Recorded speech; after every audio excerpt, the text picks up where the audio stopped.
Esperanza jamás imaginó que esas serían las últimas palabras que escucharía de Ricardo antes de que su vida se convirtiera en un infierno. No quiero ser padre, Esperanza. Esto fue un error. Con 5 meses de embarazo y una barriga que ya no podía ocultar, se encontró completamente sola en el mundo, sin dinero, sin familia que la apoyara y con un bebé creciendo en su vientre que dependía únicamente de ella. Pero lo que Jesús hizo por ella en una iglesia, abandonada, cambió todo para siempre. Lluvia golpeaba violentamente contra las ventanas del pequeño apartamento que Esperanza compartía con Ricardo cuando él le anunció su decisión. Era una noche de octubre y el viento ululaba entre los edificios como un presagio de la tormenta que estaba a punto de desatar en su vida. Esperanza, de 26 años, había estado esperando este momento durante semanas, preparándose para contarle a Ricardo sobre los planes que había hecho para la llegada del bebé, sobre los nombres que había elegido, sobre el futuro que había imaginado para los tres. En cambio, se encontró con una maleta junto a la puerta y una mirada fría que jamás había visto antes en los ojos del hombre que amaba. Tienes que entender, Esperanza, le decía Ricardo mientras evitaba mirarla directamente. Yo nunca quise esto. Pensé que estabas tomando las pastillas. Esto arruina todos mis planes. Sus palabras eran como cuchillos que atravesaban el corazón de Esperanza, quien se sostenía el vientre de forma protectora, como si pudiera escudar a su bebé de la crueldad del mundo,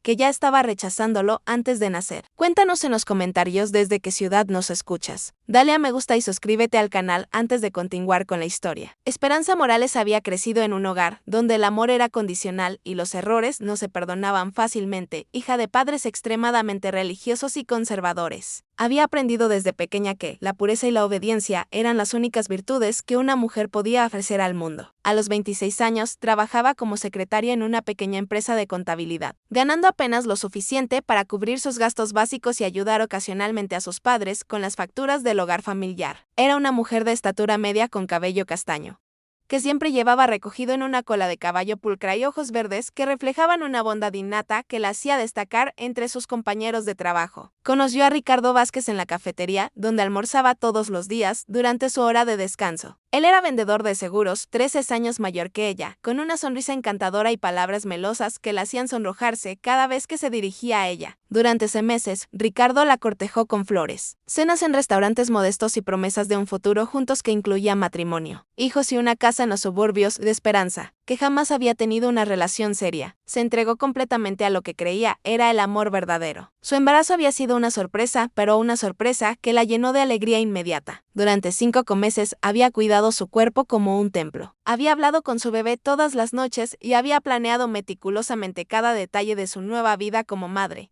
Había dejado de tomar café, había comenzado a tomar vitaminas prenatales y había convertido el pequeño armario de huéspedes de su apartamento en una incipiente habitación para bebé, decorándola con colores neutros y peluches que compraba con los pocos ahorros que tenía. Pero ahora, con la puerta cerrándose detrás de Ricardo y el sonido de sus pasos alejándose para siempre por el pasillo, Esperanza se enfrentaba a una realidad devastadora. No tenía los recursos económicos para mantener el apartamento ella sola. No tenía una red de apoyo familiar que la respaldara y su trabajo de secretaria no le proporcionaba los ingresos suficientes para criar a un hijo sin ayuda. La desesperación comenzó a apoderarse de ella mientras se daba cuenta de que su mundo perfecto se había desmoronado en una sola noche. La semana siguiente fue un remolino de humillación y rechazo. Cuando Esperanza llamó a sus padres para contarles sobre su situación, la respuesta fue aún más fría que la de Ricardo. «Has deshonrado a esta familia», le gritó su padre a través del teléfono con una voz llena de asco y decepción. «No queremos volver a saber de ti hasta que te hagas cargo de tus errores de manera apropiada».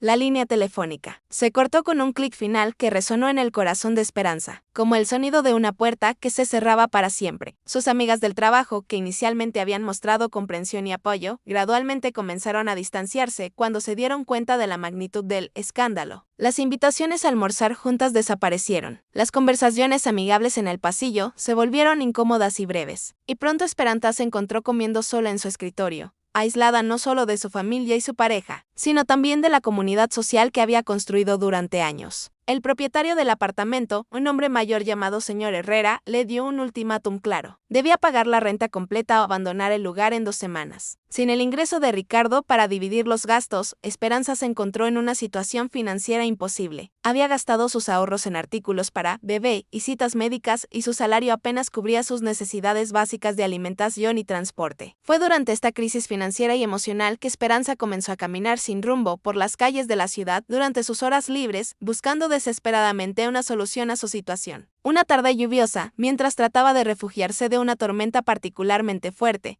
se encontró frente a una vieja iglesia que parecía haber sido abandonada hace años. Las ventanas estaban cubiertas con tablones de madera, la pintura se descascaraba de las paredes y la maleza había crecido hasta casi ocultar la entrada principal. Pero había algo en ese lugar que la atraía, una sensación de paz que no había experimentado en semanas. Sin saber exactamente por qué, Esperanza se dirigió hacia la parte trasera del edificio, donde descubrió que una de las puertas laterales estaba ligeramente entreabierta. La puerta crujió al abrirse, revelando un interior en penumbras que olía a madera vieja y humedad, pero que extrañamente no se sentía amenazante. Era como si el lugar estuviera esperándola, como si hubiera estado preservado específicamente para este momento de su vida en que necesitaba refugio más que nunca. Al entrar en la iglesia abandonada, Esperanza se sintió inmediatamente envuelta por una sensación de calma que no había experimentado desde que Ricardo la abandonó. Los bancos de madera estaban cubiertos de polvo, pero permanecían en perfecta formación como soldados silenciosos esperando el regreso de una congregación que nunca volvería. Los vitrales, aunque empañados por años de descuido, aún permitían que rayos de luz colorida se filtraran e iluminaran el altar principal, donde un crucifijo de madera tallada a mano presidía sobre el espacio sagrado con una expresión de infinita compasión. La historia de esta injusticia había comenzado mucho antes de esa noche lluviosa, cuando Ricardo le anunció su partida. Durante los meses de su relación, Esperanza había notado pequeños signos que había elegido ignorar por amor. Ricardo frecuentemente evitaba hablar sobre el futuro a largo plazo, siempre cambiando de tema cuando ella mencionaba matrimonio o familia. Había ocasiones en que desaparecía durante días sin explicación, regresando con excusas elaboradas sobre trabajo extra o emergencias familiares que nunca parecían completamente creíbles. Cuando Esperanza le contó sobre el embarazo, inicialmente Ricardo había fingido alegría, pero ella podía ver la tensión en sus ojos y la rigidez en su sonrisa. Durante las siguientes semanas, él se volvió cada vez más distante, llegando tarde a casa, respondiendo llamadas telefónicas en secreto y evitando cualquier conversación relacionada con el bebé. Esperanza, desesperada por mantener unida a su familia, había comenzado a cambiar su comportamiento para complacerlo, cocinando sus comidas favoritas, comprándole regalos que no podía permitirse y evitando cualquier tema que pudiera generar conflicto. La verdad devastadora era que Ricardo había estado planeando su escape durante semanas, posiblemente desde el momento en que se enteró del embarazo. Había estado retirando dinero gradualmente de la cuenta bancaria que compartían. Había estado buscando apartamentos en secreto en otra parte de la ciudad e incluso había comenzado a salir con una compañera de trabajo que no tenía complicaciones en su vida para él. Esperanza y el bebé no eran más que obstáculos en su camino hacia la libertad y el éxito profesional que creía merecer. La noche de su partida, Ricardo había sido brutalmente honesto sobre sus sentimientos. Nunca estuve listo para ser padre, Esperanza. Pensé que podíamos mantener esto casual por más tiempo, pero tú lo complicaste todo con tus expectativas y ahora con este bebé. Sus palabras habían sido calculadas para lastimarla, diseñadas para hacerla sentir que todo era culpa suya, que su amor y sus esperanzas eran cargas irrazonables que él nunca había pedido asumir. Después de que Ricardo se fue, Esperanza había permanecido despierta toda la noche, revisando mentalmente cada momento de su relación, buscando señales que había pasado por alto, tratando de entender cómo había interpretado tan mal las intenciones de un hombre en quien había confiado completamente. Se culpaba a sí misma por ser ingenua, por creer en promesas que ahora parecían obviamente falsas, por haber entregado su corazón y su cuerpo a alguien que nunca había tenido intenciones serias hacia ella. La reacción de su familia había sido igualmente devastadora, aunque por razones diferentes. Sus padres, Miguel y Carmen Morales, eran pilares de su comunidad religiosa, conocidos por su moralidad intachable y su dedicación a los valores tradicionales. Para ellos, el embarazo de Esperanza fuera del matrimonio no era solo una decepción personal, sino una vergüenza pública que manchaba la reputación familiar que habían construido durante décadas. La conversación telefónica con su padre había sido breve pero brutal. ¿Cómo pudiste hacer esto, Esperanza? ¿Cómo pudiste traer esta vergüenza a nuestra familia? Tu madre no ha podido salir de la casa desde que nos enteramos. Los vecinos hablan. La gente de la iglesia nos mira con lástima. Sus palabras habían sido cejidas por el llanto silencioso de su madre en el fondo, un sonido que quebró el corazón de Esperanza más que cualquier reproche directo. Sus hermanos, María y Carlos, habían sido igualmente distantes, aunque por motivos diferentes. María, casada y con 3 hijos, había expresado preocupación por cómo la situación de Esperanza podría afectar a sus propios hijos en la escuela y en la comunidad. Carlos, soltero y enfocado en su carrera como abogado, había sido más directo. No puedo asociar mi práctica legal con este tipo de escándalo familiar, ¿entiendes?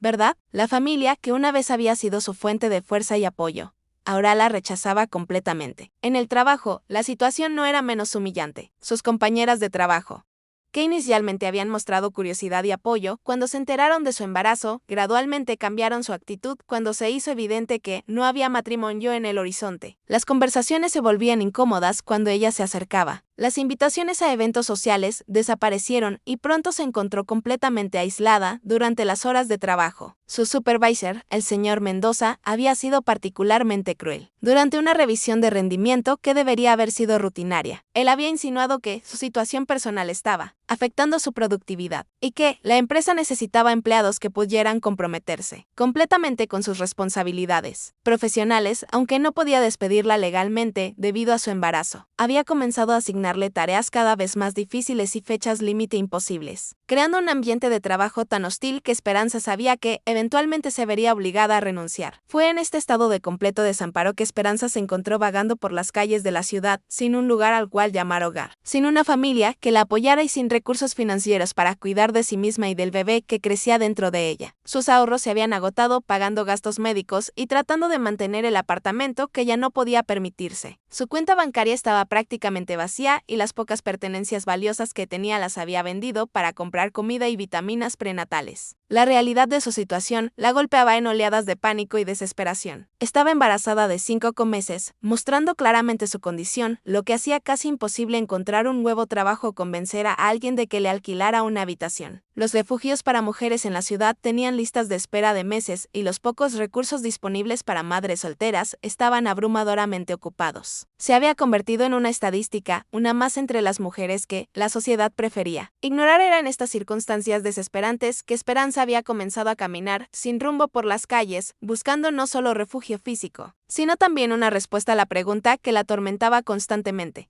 ¿Cómo podía proporcionar un futuro digno para su bebé cuando ella misma no tenía nada que ofrecer? Cada paso que daba la llevaba más lejos de la vida que había conocido y más cerca de un destino incierto que la aterrorizaba, pero que parecía inevitable. La iglesia abandonada apareció ante ella como una respuesta a una oración que no sabía que había estado rezando. Su fachada deteriorada ocultaba lo que pronto descubriría. Era un santuario que había estado esperando específicamente por alguien como ella. Alguien que había perdido todo, pero que aún tenía fe suficiente para buscar refugio en un lugar sagrado, incluso cuando ese lugar parecía haber sido olvidado por Dios y por el mundo. Durante los primeros días en la iglesia abandonada, Esperanza exploró cuidadosamente cada rincón del edificio, tratando de entender su historia y determinar si podría convertirse en un refugio temporal seguro para ella y su bebé. La estructura principal era sólida a pesar de los años de abandono, con gruesas paredes de piedra que mantenían el interior fresco durante el día y relativamente cálido durante las noches frías de octubre. Los bancos de madera, aunque cubiertos de polvo, estaban en excelente condición y el altar principal permanecía intacto, como si los vándalos y ladrones hubieran respetado la santidad del lugar. En la parte trasera de la iglesia, descubrió una pequeña sacristía que había servido como oficina y área de almacenamiento para el sacerdote. Esta habitación, que medía aproximadamente 3 por 4 metros, tenía una ventana que daba al jardín trasero y contenía un escritorio de madera antigua, varias sillas y estanterías empotradas llenas de libros religiosos y documentos que parecían haber sido abandonados a toda prisa. Había también una pequeña estufa de gas que sorprendentemente aún funcionaba cuando Esperanza logró conectar una bombona de gas que encontró en el sótano. El jardín trasero de la iglesia era un testimonio de la naturaleza, recuperando lentamente el espacio que una vez había sido cuidadosamente mantenido. Rosales silvestres habían crecido hasta formar una barrera natural, que proporcionaba privacidad desde la calle, mientras que árboles frutales abandonados aún producían naranjas y limones que Esperanza podía recolectar para complementar su dieta limitada. Había también un pozo viejo que, después de algunas pruebas cuidadosas, demostró proporcionar agua potable, limpia y fresca. adaptar la sacristía para convertirla en un hogar temporal requería creatividad y recursos limitados. Esperanza utilizó mantas que había comprado en una tienda de segunda mano para crear una cama improvisada en el suelo, usando los cojines de los bancos de la iglesia como almohadas y respaldo. Organizó sus pocas pertenencias en las estanterías, creando espacios separados para su ropa, sus artículos de higiene personal y los pocos artículos para bebé que había logrado comprar antes de que su situación financiera se volviera desesperante. La limpieza del espacio se convirtió en una actividad terapéutica que la ayudaba a mantener la mente ocupada mientras procesaba su situación. Cada día Esperanza dedicaba varias horas a quitar el polvo de los bancos, barrer los pisos de piedra y limpiar las ventanas para permitir que entrara más luz natural. El trabajo físico era desafiante debido a su embarazo avanzado, pero también le proporcionaba una sensación de propósito y control que había perdido cuando su vida se desmoronó. Durante estos primeros días de exploración, Esperanza comenzó a notar detalles peculiares sobre la iglesia que despertaron su curiosidad. Las estanterías de la sacristía contenían no solo libros religiosos, sino también documentos legales, carpetas llenas de cartas y cajas de metal que parecían contener objetos de valor. Algunos de los libros tenían marcas de página en páginas específicas, como si alguien hubiera estado estudiándolo recientemente antes del abandono repentino del lugar. En el altar principal descubrió que lo que había asumido era una decoración fija. Era en realidad un panel móvil que ocultaba un pequeño compartimento. Inicialmente había notado que una de las tablas de madera del altar tenía un color ligeramente diferente al resto, pero había asumido que era simplemente el resultado de años de exposición desigual a la luz. Sin embargo, cuando accidentalmente presionó la tabla mientras limpiaba, descubrió que se movía ligeramente, revelando que había algo detrás de ella. Los vitrales de la iglesia también contenían elementos inusuales que no típicos de la iconografía religiosa estándar. Entre las imágenes tradicionales de santos y escenas bíblicas había símbolos que parecían representar llaves, cofres y lo que podrían ser mapas o diagramas. Estos detalles estaban trabajados tan sutilmente en el diseño general que apenas eran visibles a menos que uno los buscara específicamente, pero una vez notados, era imposible no verlos cada vez que la luz del sol los iluminaba. El sótano de la iglesia, al que se accedía por una estrecha escalera de piedra ubicada detrás del altar, contenía más misterios. Además de la bombona de gas y varios artículos de mantenimiento, había cajas de archivos organizadas meticulosamente y etiquetadas con fechas que se remontaban a más de 50 años. Estas cajas contenían registros de nacimientos, matrimonios y defunciones de la comunidad local, pero también documentos que parecían relacionados con transacciones financieras y propiedades que no tenían una conexión obvia con las actividades normales de una iglesia. Uno de los aspectos más intrigantes del sótano era una pared que parecía haber sido construida más recientemente que el resto de la estructura. La morta entre los ladrillos era de un color diferente y había una ligera diferencia en la temperatura del aire cerca de esa pared, sugiriendo que podría haber un espacio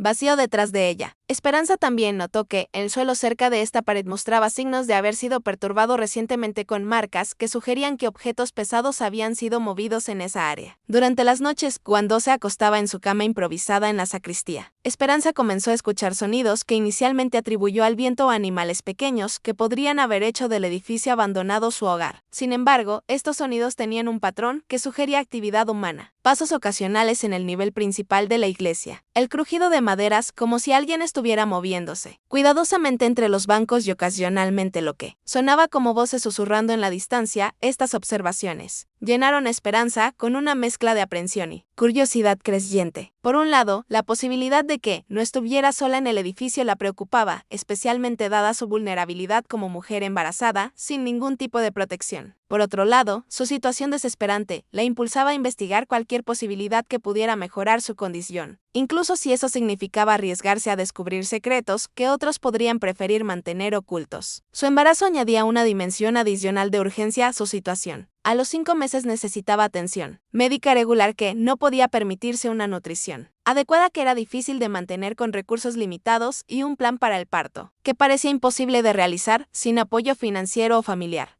Cada día que pasaba en la iglesia la acercaba más al momento en que tendría que enfrentar estas realidades, pero también la alejaba más de la vida convencional que había perdido. Era durante una de estas noches de insomnio, mientras reflexionaba sobre su futuro incierto y el de su bebé, que Esperanza decidió que tenía que investigar más profundamente los misterios de la iglesia. Su intuición le decía que había algo importante oculto en ese lugar, algo que podría cambiar su destino si tenía el coraje de buscarlo. No tenía nada que perder y todo que ganar, y su bebé merecía que luchara por cualquier oportunidad que pudiera proporcionarle un futuro mejor. Al día siguiente, Esperanza decidió explorar sistemáticamente cada centímetro de la iglesia, comenzando con el compartimento oculto detrás del altar que había descubierto accidentalmente. Con cuidado movió el panel de madera y descubrió una cavidad que contenía una caja de metal oxidada, aproximadamente del tamaño de una caja de zapatos que había estado oculta durante años. Su corazón latía aceleradamente mientras la extraía cuidadosamente del escondite, consciente de que podría estar a punto de descubrir algo que cambiaría todo. El peso de la caja sugería que contenía objetos sustanciales, y cuando la agitó ligeramente pudo escuchar el sonido metálico de llaves y lo que parecían ser documentos de papel moviéndose en su interior.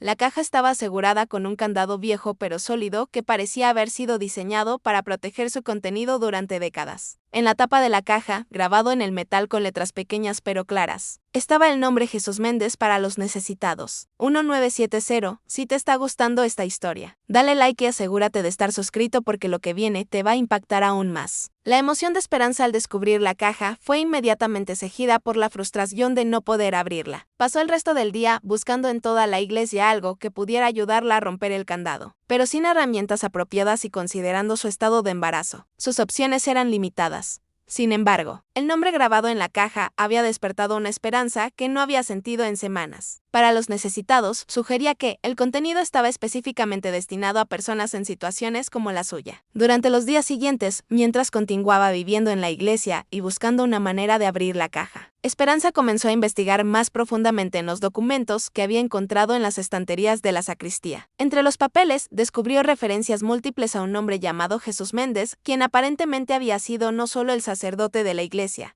sino también un benefactor de la comunidad local. Durante varias décadas del siglo pasado, los documentos revelaban que Jesús Méndez había llegado a la comunidad como un joven sacerdote en 1945, justo después del final de la Segunda Guerra Mundial. Durante los siguientes 30 años, había transformado no solo la iglesia, sino toda la zona circundante, estableciendo programas de ayuda para familias necesitadas, creando oportunidades de empleo para los desempleados y proporcionando refugio y apoyo para mujeres y niños en situaciones desesperantes. Las cartas de agradecimiento de personas que había ayudado llenaban varias carpetas, testimonios de vidas cambiadas por su generosidad y compasión. Lo que más intrigaba a Esperanza era la frecuencia con que los documentos mencionaban un fondo especial que Jesús Méndez había establecido para casos de emergencia particular. Este fondo parecía ser separado de las donaciones regulares de la iglesia y estaba específicamente designado para aquellos que la sociedad ha abandonado, pero que Dios no ha olvidado. Las referencias al fondo aparecían en correspondencia con bancos locales, abogados y organizaciones benéficas, sugiriendo que había sido una operación considerable y bien organizada. En una carta fechada en 1970, pocos meses antes de su muerte, según los registros que Esperanza había encontrado, Jesús Méndez escribía a su hermana: "He establecido provisiones para que mi trabajo continúe incluso después de mi partida. Aquellos que verdaderamente necesiten ayuda encontrarán lo que buscan si tienen fe suficiente para buscar en los lugares donde otros solo ven abandono y decadencia. Dios proveerá como siempre lo ha hecho". Esta carta particular estaba acompañada por un mapa rudimentario de la iglesia dibujado a mano que mostraba ubicaciones marcadas con pequeñas cruces. Esperanza reconoció inmediatamente el compartimento detrás del altar donde había encontrado la caja, pero había otras marcas que indicaban ubicaciones en el sótano, el campanario y lo que parecía ser el jardín trasero. Cada marca estaba acompañada por un número y en la parte inferior del mapa había una nota que decía: "La verdadera riqueza se encuentra donde los necesitados buscan refugio". Armada con esta nueva información, Esperanza comenzó a explorar las otras ubicaciones marcadas en el mapa. En el sótano, después de una búsqueda cuidadosa, encontró una piedra suelta en la pared que, cuando fue removida, reveló otro compartimento oculto. Este contenía varios documentos legales, incluyendo escrituras de propiedades, certificados de depósito bancario y lo que parecía ser un testamento detallado de Jesús Méndez, que nunca había sido ejecutado oficialmente. El testamento era particularmente revelador. En él Jesús Méndez expresaba su deseo de que todos sus bienes personales y las donaciones que había recibido durante su ministerio fueran utilizados para crear un fondo permanente para ayudar a mujeres embarazadas abandonadas por sus familias y parejas para que puedan criar a sus hijos con dignidad y esperanza. El documento especificaba que este fondo debería ser administrado discretamente, sin burocracia religiosa o gubernamental, directamente por alguien que entendiera la desesperación y necesidad que estas mujeres enfrentaban. Lo más sorprendente era una cláusula específica que establecía que, si la iglesia era abandonada y el fondo no había sido reclamado dentro de 50 años de su muerte, cualquier persona que descubriera los documentos y demostrara estar en necesidad genuina, automáticamente se convertiría en la heredera legítima de todos los recursos. La fecha límite, según los cálculos de Esperanza, había pasado solo 2 años antes, en 1918, lo que significaba que técnicamente ella podría tener derecho legal a todo lo que Jesús Méndez había dejado. Los documentos incluían números de cuentas bancarias, ubicaciones de cajas de seguridad y contactos de abogados que habían trabajado con Jesús Méndez en la creación de este fondo. Sin embargo, después de más de 50 años, Esperanza sabía que sería necesario verificar qué recursos aún existían y si los procedimientos legales podrían ser completados, de manera que le proporcionaran acceso legítimo a la herencia. Mientras procesaba la enormidad de lo que había descubierto, Esperanza se sintió abrumada por una mezcla de esperanza e incredulidad.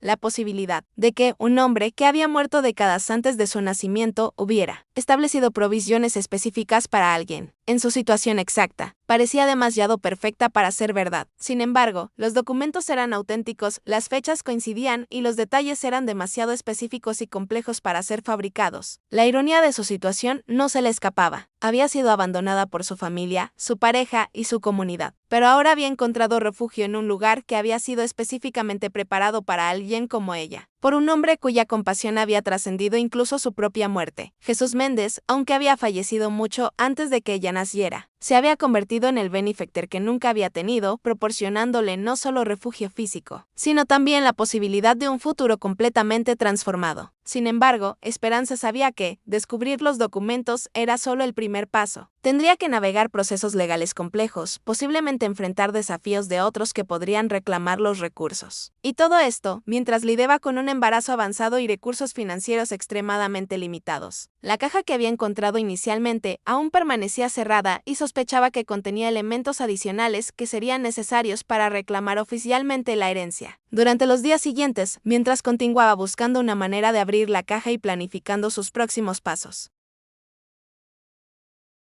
Esperanza también comenzó a experimentar una transformación personal profunda. La desesperación que había caracterizado las semanas anteriores fue gradualmente reemplazada por una sensación de propósito y determinación. Por primera vez que Ricardo la abandonó, se permitió imaginar un futuro en el que ella y su bebé no solo sobrevivirían, sino que prosperarían. La iglesia, que inicialmente había sido simplemente un refugio temporal, se había convertido en algo mucho más significativo. Era el lugar donde había redescubierto la esperanza, donde había aprendido que, incluso en los momentos más oscuros, la compasión y la provisión podían aparecer en las formas más inesperadas. Jesús Méndez, a través de su planificación cuidadosa y su fe en que Dios proporcionaría para los necesitados, se había convertido en el instrumento de su salvación. Pero Esperanza también entendía que su situación requería más que fe y esperanza. Necesitaba acción, coraje y la determinación de luchar por los recursos que parecían estar a su alcance. Su bebé merecía más que una madre que simplemente sobrevivía a día. Merecía una madre que tenía los recursos y la estabilidad para proporcionarle un futuro lleno de oportunidades. Los documentos que había descubierto podrían ser la clave para hacer que esa visión se convirtiera en realidad, pero solo si ella tenía la fuerza para reclamar lo que parecía ser legítimamente suyo. Con renovada determinación, Esperanza decidió que encontraría una manera de abrir la caja. Contactaría a los abogados mencionados en los documentos y haría todo lo necesario para reclamar la herencia que Jesús Méndez había establecido específicamente para mujeres en su situación. Su bebé no sería criado en la pobreza y el abandono. Sería criado con la dignidad y las oportunidades que su benefactor desconocido había querido proporcionar. Durante su quinta noche en la iglesia, mientras Esperanza dormía en la sacristía, con los documentos de Jesús Méndez cuidadosamente organizados a su lado, fue despertada por el sonido inconfundible de pasos en el área principal del templo. Esta vez los sonidos eran demasiado claros y deliberados para ser atribuidos al viento o a animales pequeños. Alguien estaba realmente en la iglesia, moviéndose cuidadosamente entre los bancos, como si conociera exactamente la disposición del lugar. Con el corazón latiendo violentamente, Esperanza se acostó inmóvil en su cama improvisada, tratando de decidir si debería esconderse o ir a confrontar a quien había entrado en lo que había llegado a considerar su refugio temporal. Los pasos se acercaron gradualmente hacia la sacristía y pronto pudo ver una luz tenue de linterna filtrándose por debajo de la puerta. Estaba a punto de gritar cuando escuchó una voz masculina mayor que hablaba en tonos suaves y tranquilizadores. No temas, hija. Sé que estás ahí y no he venido a hacerte daño. Me llamo Jesús, como el hombre que una vez cuidó esta iglesia. He estado viniendo aquí durante años, manteniendo el lugar, esperando que alguien como tú lo encontrara. La voz era cálida y gentil, con el acento local que Esperanza reconocía como el de alguien que había vivido en la comunidad durante toda su vida. ¿Puedo entrar? Me gustaría hablar contigo. Después de un momento de excitación, Esperanza respondió con voz temblorosa: ¿Quién es usted? ¿Cómo sabía que estaba aquí? Las preguntas salieron en un susurro, pero el hombre aparentemente las escuchó claramente porque respondió inmediatamente. Mi nombre es Jesús Herrera y soy el sobrino de Jesús Méndez, el sacerdote que cuidó esta iglesia durante tantos años después de su muerte. Mi familia me encargó mantener el lugar hasta que apareciera la persona correcta. He estado esperando más de 50 años. Hizo una pausa y Esperanza pudo escuchar el sonido de pasos alejándose ligeramente.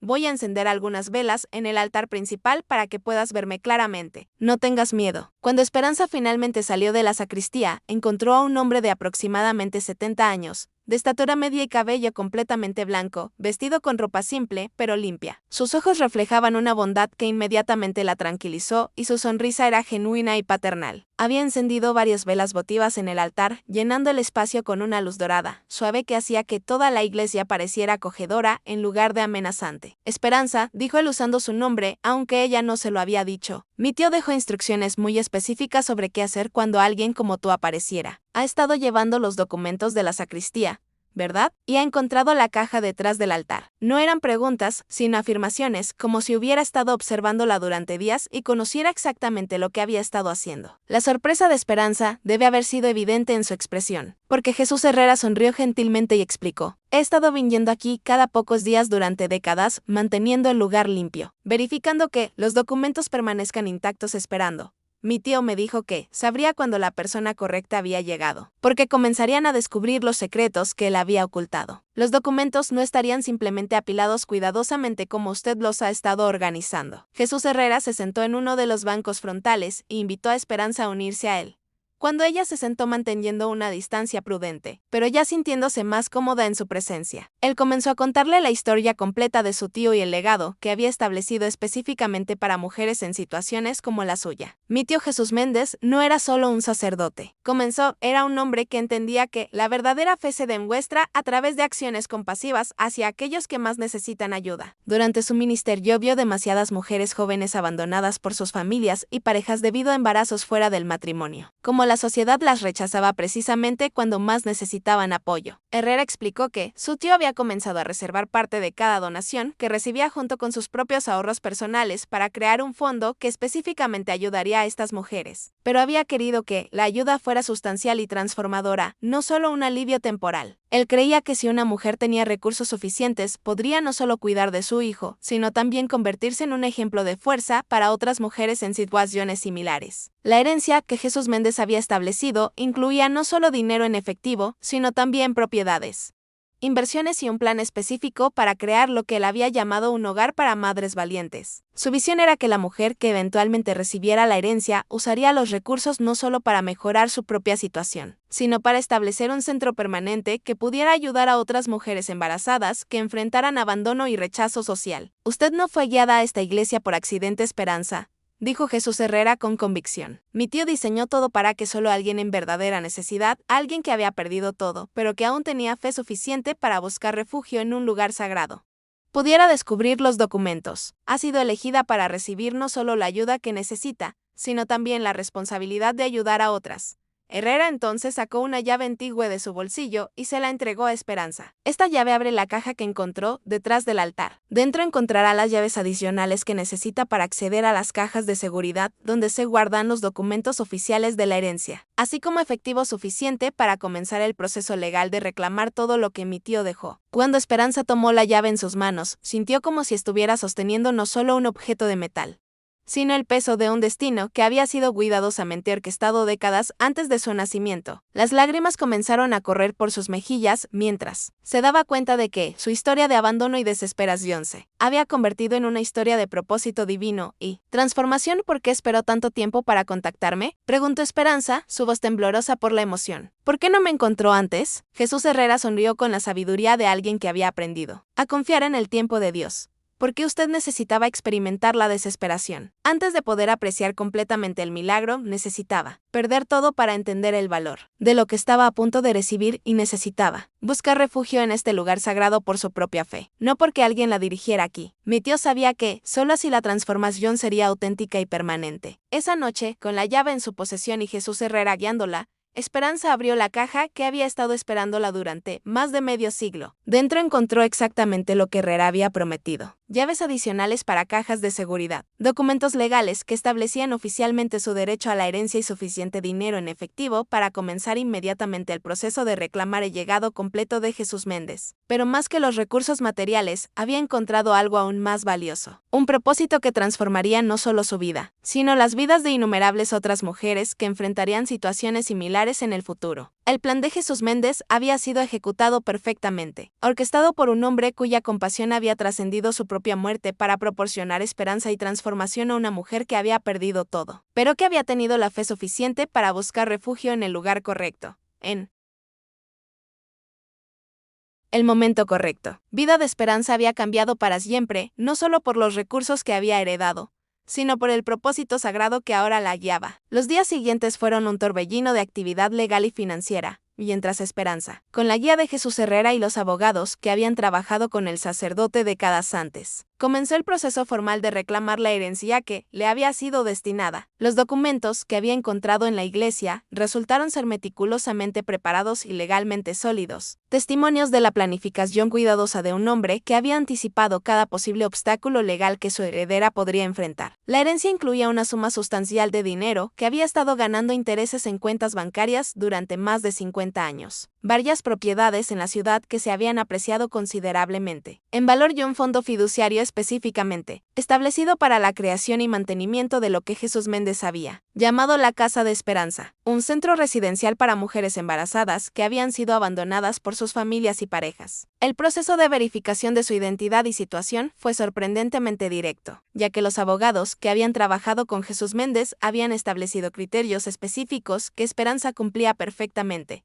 su embarazo, su abandono familiar, su situación financiera desesperante y su descubrimiento de los documentos a través de buscar refugio en la iglesia abandonada. Coincidían exactamente con las condiciones que el sacerdote había especificado en su testamento secreto dentro de una semana de conocer a Jesús Herrera. Esperanza tenía acceso a recursos financieros suficientes para no solo cuidar de sí misma y su bebé, sino para comenzar a planificar el centro que sería su legado permanente. La primera propiedad que visitó fue una mansión victoriana grande que había pertenecido a Jesús Méndez y que había sido mantenida en FIDA y comiso específicamente para ser convertida en el centro residencial que él había visualizado. La mansión estaba ubicada en un vecindario tranquilo y seguro, con jardines amplios, múltiples habitaciones que podrían ser convertidas en suites privadas para las residentes y espacios comunes que serían perfectos para clases de preparación para el parto, grupos de apoyo y actividades familiares. La propiedad había sido mantenida en excelente condición por administradores que habían estado esperando durante décadas el momento en que sería utilizada para su propósito original. Mientras Esperanza caminaba por los pasillos de la mansión, acompañada por Jesús Herrera y el abogado principal del estate, pudo visualizar exactamente cómo se vería el centro una vez completamente operacional. Habitaciones privadas donde mujeres embarazadas podrían vivir con dignidad durante los meses antes del parto. Una enfermería completamente equipada para proporcionar atención médica prenatal. Una guardería para las madres que necesitaran cuidado infantil mientras trabajaban o estudiaban. Y oficinas donde consejeros y trabajadores sociales podrían proporcionar apoyo emocional y práctico.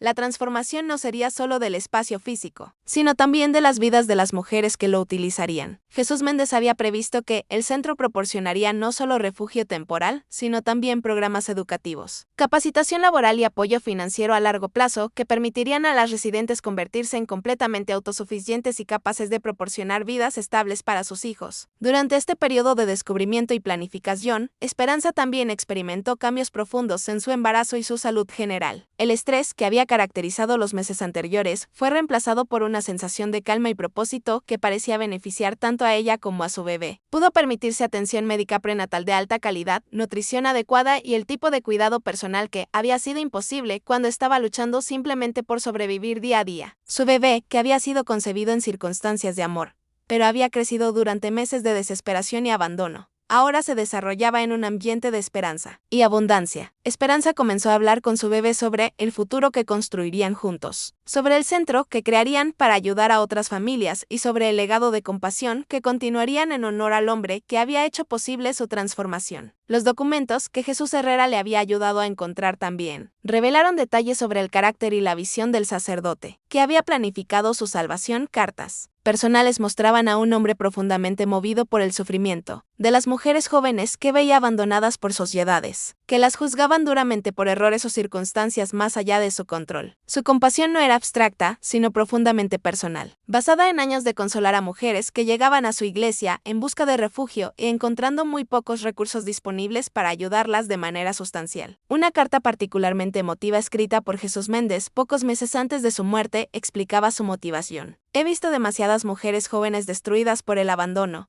precisamente cuando más necesitaban apoyo. He visto bebés que podrían haber tenido vidas llenas de oportunidad, en cambio criados en pobreza y desesperación porque sus madres no tenían recursos para proporcionarles mejor. No puedo cambiar el pasado, pero puedo asegurarme de que, al menos una mujer en el futuro, tenga la oportunidad de transformar no solo su propia vida, sino las vidas de muchas otras que enfrentarán situaciones similares. La visión de Jesús Méndez para la Casa de Esperanza era que se convirtiera en un modelo que pudiera ser replicado en otras ciudades y países, un centro que demostrara que era posible proporcionar apoyo integral para mujeres embarazadas, abandonadas, sin perpetuar la dependencia, sino creando independencia y fortaleza. Había establecido el fondo fiduciario con suficientes recursos para operar el centro durante décadas, pero también con la expectativa de que eventualmente se volvería autosostenible a través de donaciones comunitarias y posiblemente programas gubernamentales que reconocerían su valor. Esperanza se dio cuenta de que había sido elegida no solo para recibir ayuda, sino para convertirse en la fundadora y visionaria de un movimiento que podría impactar miles de vidas. La responsabilidad era abrumadora, pero también profundamente gratificante. Su propia experiencia de abandono y desesperación se había convertido en la preparación necesaria para entender exactamente qué tipo de apoyo necesitarían las futuras residentes del centro. Mientras los abogados completaban los trámites legales finales para transferir oficialmente la herencia a su nombre, Esperanza comenzó a trabajar con arquitectos y diseñadores para planificar la renovación de la mansión. Cada detalle fue considerado desde la perspectiva de una mujer que había experimentado personalmente la vulnerabilidad del embarazo sin apoyo. Habitaciones privadas que proporcionarían dignidad y espacio personal. Áreas comunes que fomentarían el apoyo mutuo sin forzar la interacción y facilidades médicas que asegurarían que ninguna mujer tendría que elegir entre atención médica de calidad y otras necesidades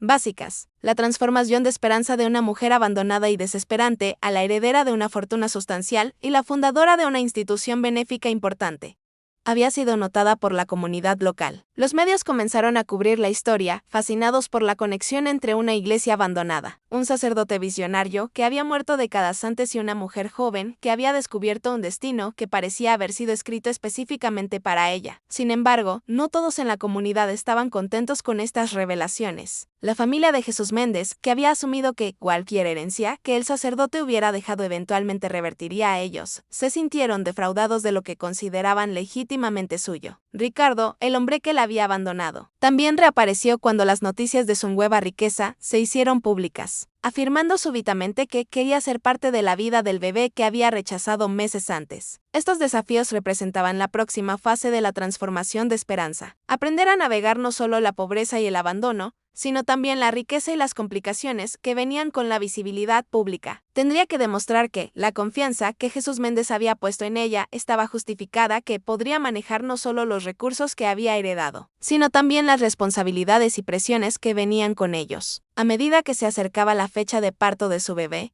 Esperanza se preparaba simultáneamente para la maternidad y para la fundación oficial de la Casa de Esperanza. Su hijo no solo sería testimonio de su propia transformación, sino también el primer bebé que sería criado bajo la protección y abundancia que el centro proporcionaría para futuras generaciones de madres y niños que necesitaran apoyo durante los momentos más vulnerables de sus vidas. 3 meses después de conocer a Jesús Herrera, en la iglesia abandonada, la vida de Esperanza había sido completamente transformada. Pero los verdaderos desafíos estaban apenas comenzando. Tendría que enfrentar a aquellos que cuestionaban su derecho a la herencia, establecer el centro de acuerdo con la visión del benefactor y demostrar que una mujer que había sido abandonada por todos podría convertirse en el tipo de líder y visionaria que Jesús Méndez había confiado que sería. El momento de la confrontación llegó cuando Ricardo apareció en la oficina del abogado que estaba manejando la transferencia final de la herencia, acompañado por un abogado que había contratado con la esperanza de reclamar una porción de los recursos de Esperanza como padre del bebé. Ricardo arguyó que su abandono inicial había sido un error temporal causado por el miedo y que ahora estaba listo para asumir sus responsabilidades como padre y pareja. Esperanza, tienes que entender que cometí un error, dijo Ricardo con lo que parecía ser sinceridad, pero que Esperanza ahora podía reconocer como la misma manipulación emocional que había usado durante su relación. Cuando me enteré, bebé, me asusté, pero ahora veo que esto era el destino, que estábamos destinados a estar juntos y criar a nuestro hijo con todos estos recursos que has heredado. Podemos darle al bebé todo lo que necesita. La confrontación tuvo lugar en la oficina principal del bufete de abogados que había manejado los asuntos de Jesús Méndez durante décadas. Esperanza se sentó en una silla de cuero frente a un escritorio masivo de caoba, rodeada por libros de leyes y documentos legales que representaban su nueva realidad. A su lado estaba su abogado principal, un hombre de 60 años llamado Dr. Martínez, que había conocido personalmente a Jesús Méndez y entendía perfectamente las intenciones del sacerdote para su herencia. Ricardo había llegado vestido con un traje nuevo, claramente comprado para la ocasión, y su comportamiento era una mezcla de súplica y demanda que revelaba su verdadera naturaleza. Su abogado, un joven, que obviamente había sido contratado con la promesa de un pago contingente, presentó argumentos sobre los derechos paternales y la importancia de mantener unida a la familia nuclear para el bienestar del bebé. Señor Vázquez, respondió Dr. Martínez con la autoridad de alguien que había pasado décadas protegiendo los intereses de clientes vulnerables. Sus derechos como padre están limitados a las responsabilidades que está dispuesto a asumir. Durante los 5 meses que la señorita Morales estuvo embarazada y necesitada de apoyo, usted eligió abandonarla completamente. Los documentos que tengo en mi archivo muestran que usted específicamente renunció a cualquier responsabilidad hacia el bebé cuando abandonó a la señorita Morales de Esperanza, que durante meses había temido este tipo de confrontación. Ahora se sentía sorprendentemente calmada y segura de sí misma. La mujer, que había sido devastada por el abandono de Ricardo, se había transformado en alguien que podía ver claramente sus motivaciones y manipulaciones. Ricardo dijo con una voz firme que sorprendió incluso a ella misma. Cuando estaba desesperante y sin hogar, cuando no tenía dinero para comida o atención médica, no aparecieres. Ahora que tengo recursos, súbitamente quieres ser padre y pareja. Esto no es humor o responsabilidad, esto es oportunismo. La evidencia en contra de Ricardo era abrumadora. Dr. Martínez había reunido testimonios de los compañeros de trabajo de Esperanza que habían presenciado su abandono. Registros de llamadas telefónicas en las que Ricardo había rechazado explícitamente cualquier responsabilidad hacia el bebé y documentación de los meses que Esperanza había pasado sin ningún apoyo financiero o emocional de su parte. Más de 1000 aún habían descubierto que Ricardo había comenzado una relación con otra mujer solo semanas después de abandonar a Esperanza, contradiciendo sus afirmaciones de que su partida había sido motivada por confusión temporal. Lo que más me duele, continúa Esperanza mirando directamente a Ricardo, no es que me abandonaste cuando más te necesitaba, sino que ahora estás tratando de manipular la situación para tu beneficio personal. El bebé que rechazaste cuando pensabas que sería una carga ahora súbitamente es tu hijo cuando piensas que él puede proporcionarte acceso a riqueza. Ricardo intentó interrumpir, pero Dr. Martínez levantó una mano para silenciarlo. Señor Vázquez, la herencia que la señorita Morales ha recibido viene con condiciones específicas establecidas por el benefactor. Una de esas condiciones es que los recursos deben ser utilizados para ayudar a mujeres que han sido abandonadas por sus parejas, no para beneficiar a los hombres que las abandonaron. En primer lugar, la revelación de esta condición, específica en el testamento de Jesús Méndez, fue una sorpresa incluso para Esperanza. Dr. Martínez explicó que el sacerdote había previsto exactamente este tipo de situación y había incluido cláusulas específicas para proteger a las beneficiarias de exparejas que podrían tratar de reclamar los recursos después del hecho. Además de Ricardo, también estaba presente María Elena Méndez, la sobrina de Jesús Méndez y hermana de Jesús Herrera,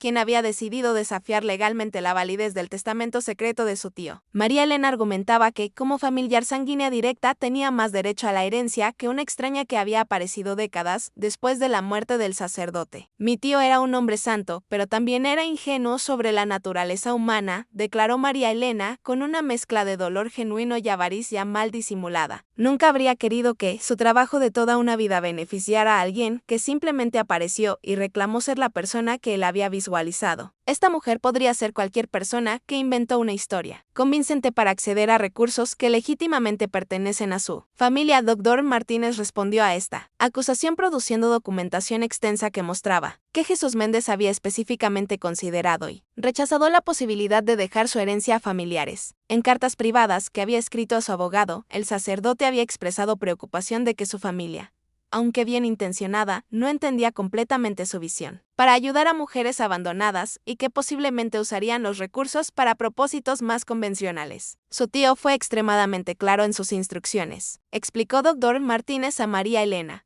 Él quería que su herencia fuera para alguien que hubiera experimentado personalmente el tipo de abandono y desesperación que había visto en tantas mujeres durante su ministerio. Creía que solo alguien que había vivido esa experiencia podría verdaderamente entender cómo usar los recursos de la manera más efectiva y compasiva. De acusaciones y desafíos legales continuaron durante varias horas con cada parte presentando argumentos y evidencia para apoyar sus reclamos. Sin embargo, se hizo cada vez más claro que Jesús Méndez había planificado meticulosamente cada aspecto de su herencia para asegurar que llegara exactamente a la persona que él había visualizado. Una mujer embarazada y abandonada que había buscado refugio en su iglesia y había demostrado la determinación de descubrir los recursos que él había ocultado específicamente para alguien en su situación. Durante un receso en los procedimientos, Esperanza se encontró a sí misma parada junto a una ventana del edificio de oficinas, mirando hacia la ciudad donde había caminado sin rumbo, solo meses antes, desesperante y sin esperanza. La transformación que había experimentado era tan completa que a veces le parecía que estaba recordando la vida de otra persona. La mujer que había sido abandonada en un apartamento pequeño y había terminado viviendo en una iglesia abandonada, ahora tenía los recursos para cambiar las vidas de innumerables otras mujeres en situaciones similares. Cuando los procedimientos se reanudaron, Dr. Martínez presentó la evidencia final que sellaría el destino de todas las disputas legales. Una carta sellada que Jesús Méndez había dejado con instrucciones específicas de que solo fuera abierta si su herencia era desafiada legalmente por familiares o exparejas de la beneficiaria. La carta, fechada solo semanas antes de su muerte, contenía detalles específicos sobre las condiciones que la verdadera heredera enfrentaría, instrucciones sobre cómo verificar que era la persona correcta. Si esta carta está siendo leída, escribía Jesús Méndez desde el pasado, entonces la mujer que ha descubierto mis documentos está siendo desafiada por aquellos que no entienden el propósito de mi legado para verificar que ella es verdaderamente la persona que yo visualicé. Observen estos signos. Habrá buscado refugio en mi iglesia, no porque alguien la dirigiera allí, sino por necesidad genuina. Habrá descubierto los documentos ocultos a través de su propia búsqueda determinada. Estará embarazada y habrá sido abandonada por su pareja y posiblemente su familia. Y más importante, cuando se le ofrezcan estos recursos, su primera preocupación no será para su beneficio personal, sino para cómo puede ayudar a otras mujeres en situaciones similares. Cada uno de estos criterios describía perfectamente la situación y el carácter de Esperanza. Dr. Martínez procedió a documentar cómo ella había cumplido cada condición exactamente como Jesús Méndez había previsto. Su búsqueda de refugio en la iglesia había sido motivada por necesidad genuina, no por conocimiento previo de lo que podría encontrar allí. Su descubrimiento de los documentos había venido a través de su propia exploración determinada del lugar. Su embarazo y abandono estaban bien documentados y desde el momento en que había aprendido sobre la herencia. Sus primeras preguntas habían sido sobre cómo usar los recursos para establecer el centro para otras mujeres, no sobre su beneficio personal. La confrontación culminó cuando Dr. Martínez anunció que, basándose en toda la evidencia presentada, no había base legal para ninguno de los desafíos a la herencia de Esperanza. Ricardo no tenía derechos sobre recursos que específicamente habían sido destinados para mujeres abandonadas por sus parejas. María Elena no tenía reclamo sobre una herencia que su tío había específicamente destinado para alguien fuera de la familia. Y los documentos legales que establecían la herencia eran tan sólidos y completos que cualquier desafío adicional sería tanto costoso como inútil. Mientras Ricardo y María Elena abandonaban la oficina con expresiones de derrota y resentimiento, Esperanza Esperanza se sintió abrumada por una sensación de justicia completada. Los mismos comportamientos que la habían lastimado, hundan profundamente el abandono de Ricardo y el rechazo de la familia ahora habían sido transformados en las condiciones exactas que la calificaban para recibir la herencia más importante de su vida. La confrontación había durado todo el día, pero cuando terminó, Esperanza no solo había conservado completamente su derecho a la herencia, sino que también había ganado una comprensión más profunda del propósito para el cual había sido elegida. Jesús Méndez no había sido simplemente generoso, había sido profético, anticipando exactamente los tipos de desafíos que enfrentaría y proporcionando las herramientas legales y emocionales que necesitaría para superarlos. Con los desafíos legales resueltos definitivamente, Esperanza pudo enfocar toda su atención en la preparación para el parto y el establecimiento de la Casa de Esperanza. Su transformación de víctima visionaria estaba casi completa, pero los verdaderos frutos de su nueva vida estaban apenas comenzando a manifestarse. Los meses siguientes trajeron cambios que transformaron no solo la vida de Esperanza, sino también la comunidad entera que la rodeaba. Con acceso completo a los recursos que Jesús Méndez había dejado, pudo comenzar inmediatamente la renovación de la mansión victoriana que se convertiría en la Casa de Esperanza. El proyecto de construcción se convirtió en un símbolo visible de transformación en el vecindario, atrayendo atención positiva de medios locales y organizaciones comunitarias que ofrecieron apoyo adicional para la visión de Esperanza. El parto de su hija, a quien nombró Esperanza Isabel, en honor tanto a su propia transformación como al legado de Jesús Méndez, cuyo segundo nombre había sido Isabel, fue atendido en el mejor hospital privado de la ciudad. La experiencia de dar a luz rodeada por atención médica de alta calidad, enfermeras cariñosas y la certeza de que su hija tendría todas las oportunidades que el mundo podía ofrecer, contrastaba dramáticamente con los meses de terror que había vivido, imaginando un parto en condiciones de pobreza y abandono. Jesús Herrera, quien se había convertido no solo en un consejero, sino en una figura paternal, estuvo presente durante el parto y se convirtió en el abuelo adoptivo que la pequeña Esperanza Isabel nunca habría tenido de otra manera. Su presencia proporcionaba continuidad con el legado de su tío, mientras también aseguraba que la visión original para la Casa de Esperanza fuera preservada y realizada según las intenciones del benefactor. La primera fase de la Casa de Esperanza se inauguró cuando Esperanza Isabel tenía 3 meses de edad. El centro podía acomodar hasta 15 mujeres embarazadas, proporcionando habitaciones privadas con baños, áreas comunes para actividades grupales y educacionales, una enfermería completamente equipada con personal médico a tiempo completo y oficinas para consejeros y trabajadores sociales que proporcionaban apoyo emocional y práctico. La primera residente fue Carmen Rodríguez, una joven de 19 años que había sido expulsada de su hogar cuando su familia se enteró de su embarazo. Su historia era dolorosamente similar a la de Esperanza, pero ahora había un lugar donde podía recibir no solo refugio, sino también educación, atención médica y las herramientas que necesitaría para construir una vida independiente para ella y su bebé. Cuando llegué aquí, pensé que mi vida había terminado, compartió Carmen durante la ceremonia de inauguración oficial del centro. Mi familia me dijo que había deshonrado sus nombres. Mi novio desapareció cuando se enteró del bebé y no tenía ningún lugar a donde ir. Pero Esperanza no solo me dio un hogar, me dio esperanza de que podría ser una buena madre y crear un futuro para mi hijo. La transformación que se había iniciado en la vida de Esperanza ahora se multiplicaba en las vidas de cada mujer que encontraba refugio en la Casa de Esperanza. El centro operaba bajo principios que Jesús Méndez había articulado décadas antes, pero que Esperanza había refinado basándose en su propia experiencia: dignidad, independencia, comunidad y propósito. Cada residente recibía no solo alojamiento y atención médica, sino también educación personalizada según sus necesidades e intereses. Algunas completaban sus estudios de secundaria, otras aprendían habilidades profesionales específicas y algunas incluso comenzaron programas universitarios. El objetivo no era simplemente ayudarlas a sobrevivir como madres solteras, sino a prosperar como mujeres independientes y capaces. Los programas educacionales incluían clases de preparación para el parto, educación financiera, desarrollo profesional y clases de crianza que preparaban a las futuras madres para todos los aspectos de criar hijos sanos y bien ajustados. Pero quizás lo más importante era el ambiente de apoyo mutuo que se desarrollaba naturalmente, cuando mujeres que habían experimentado abandono y rechazo se encontraban en un lugar donde eran valoradas y respetadas. La historia de la Casa de Esperanza y su fundadora comenzó a atraer atención nacional cuando un documentalista independiente decidió crear un filme sobre la transformación de Esperanza y el impacto del centro en la comunidad. El documental titulado Lo que Jesús hizo se convirtió en un fenómeno viral que inspiró la creación de centros similares en otras ciudades y países. Esperanza se encontró convertida en una vocera nacional para los derechos de madres solteras y las necesidades de mujeres embarazadas abandonadas por sus familias familias y parejas. Su historia resonó con millones de personas porque representaba la posibilidad de que las circunstancias más devastadoras pudieran ser transformadas en oportunidades para crear un impacto positivo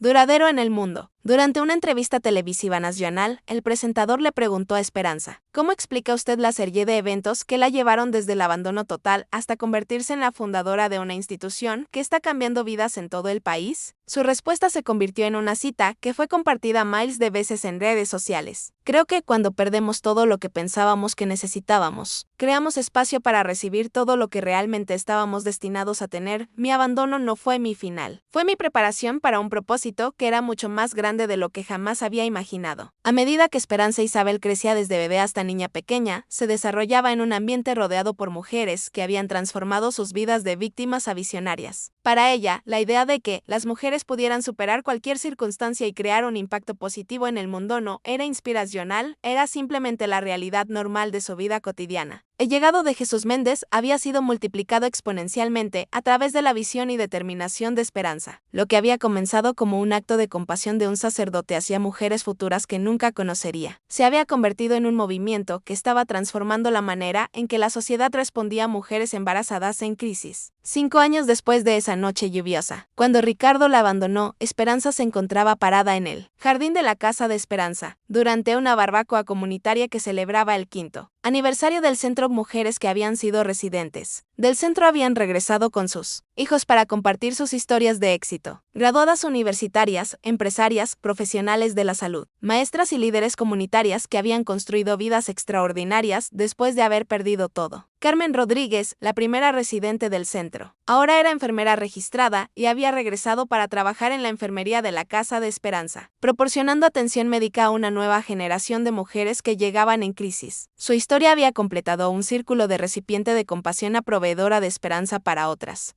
¿Puedes creer que todo esto comenzó con una iglesia abandonada?, le preguntó Jesús Herrera a Esperanza, mientras observaban a decenas de mujeres y niños disfrutando de la celebración, en los jardines de la mansión que su tío había destinado para este propósito exacto.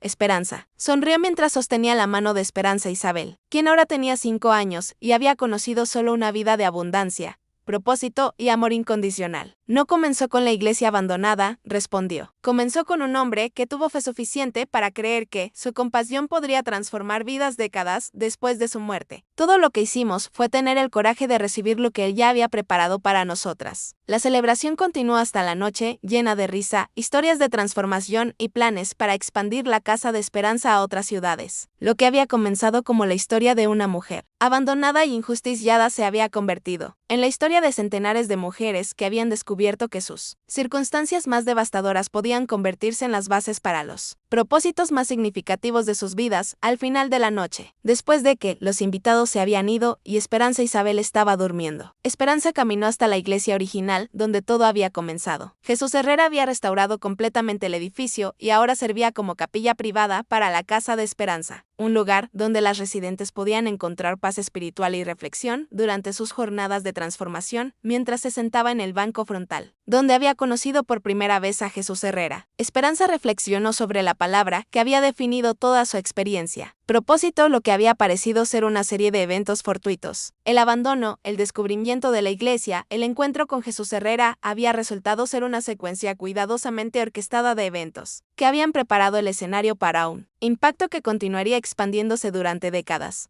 Su historia había demostrado que cuando Jesús ya fuera el sacerdote compasivo que había planificado su salvación, o el hombre bondadoso que la había guiado hacia su destino, intervenía en una situación de desesperación total, el resultado no era simplemente rescate, sino transformación completa. No había sido salvada para vivir una vida ordinaria, había sido salvada para vivir una vida extraordinaria que serviría de inspiración y apoyo para innumerables otras mujeres que enfrentarían circunstancias similares. Si esta historia te tocó el corazón, compártela con like y suscríbete para seguir viendo relatos impactantes como este. Ahora disfruta el siguiente video que aparece en pantalla. Dios te bendiga.